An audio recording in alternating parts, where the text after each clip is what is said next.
తాకట్లో ఉన్న మీ బంగారాన్ని విడిపించి ఆ రోజు ఆన్లైన్ రేటుకి కొంటాం. Sharma gold company.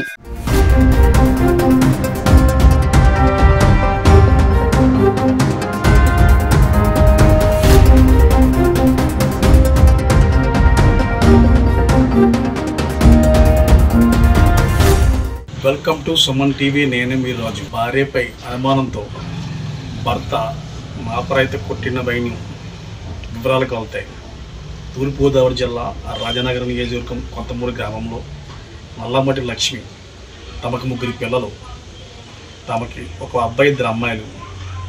ఒక అమ్మాయిని 10 సంవత్సరాల క్రితం నర్సీపట్నం గ్రామానికి చెందిన వేమగిరి మాణిక్యానికి ఇచ్చి వివాహం చేశారు.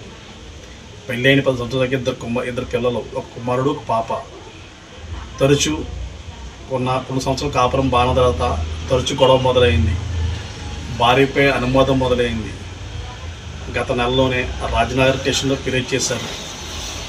అయితే 2 రోజుల నుండి గొడవ విపరీతంగా మొదలవడంతో 26వ తేదీ శనివారం అర్ధరాత్రి 11:30 పచ్చడి చేసుకున్న నాపరాయితో తమ భార్యను తలపై గట్టి కొట్టగా ఆమె మృతి చెందింది.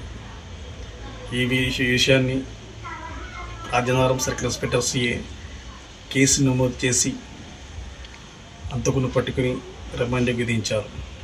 ఆ వివరాలు ఏంటో, విజిల్స్ ఎలా మరణ జరిగిందన్నది ఆ విజిల్స్ మీరు చూద్దాం.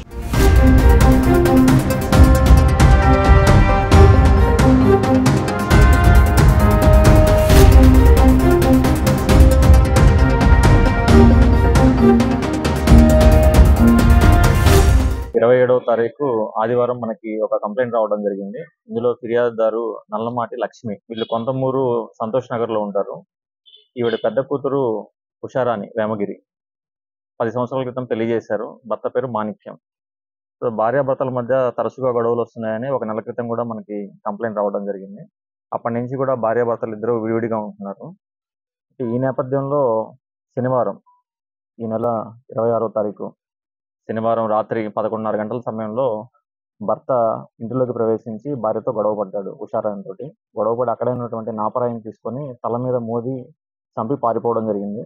వెంటనే ఇంట్లో ఉన్న పిల్లలు, చుట్టుపక్కల వాళ్ళ అమ్మగారు అనేటువంటి నల్లమాటి లక్ష్మికి సమాచారం అందించడం, వాళ్ళు ఆవిడ్ని హాస్పిటల్కి తీసుకెళ్ళడం జరిగింది. హాస్పిటల్కి తీసుకెళ్లే లోపే చనిపోవడం జరిగింది మృతురాలు. ఈ నేపథ్యంలో కేసుని ఛాలెంజింగ్ గా తీసుకొని మన రాజానగరం సిఐ గారు, ఎస్ఐ నాగార్జున, వాళ్ళ సిబ్బంది కూడా దర్యాప్తును వేగవంతం చేయడం జరిగింది. ఈ క్రమంలో ముద్దాయి అయినటువంటి ఫిర్యాదుదారు అల్లుడు అనేటువంటి మాణిక్యంని నిన్న మధ్యాహ్నం 3 గంటల సమయంలో కొంతమూరు బ్రిడ్జి వద్ద అదుపులోకి తీసుకోవడం జరిగింది. అతన్ని ఈ రోజు రిమాండ్కి పంపించడం చేస్తున్నాం అన్నమాట. వేగంగా చేశారు మన టీము. వాళ్ళందరినీ కూడా దీంట్లో అభినందించడం జరుగుతుంది.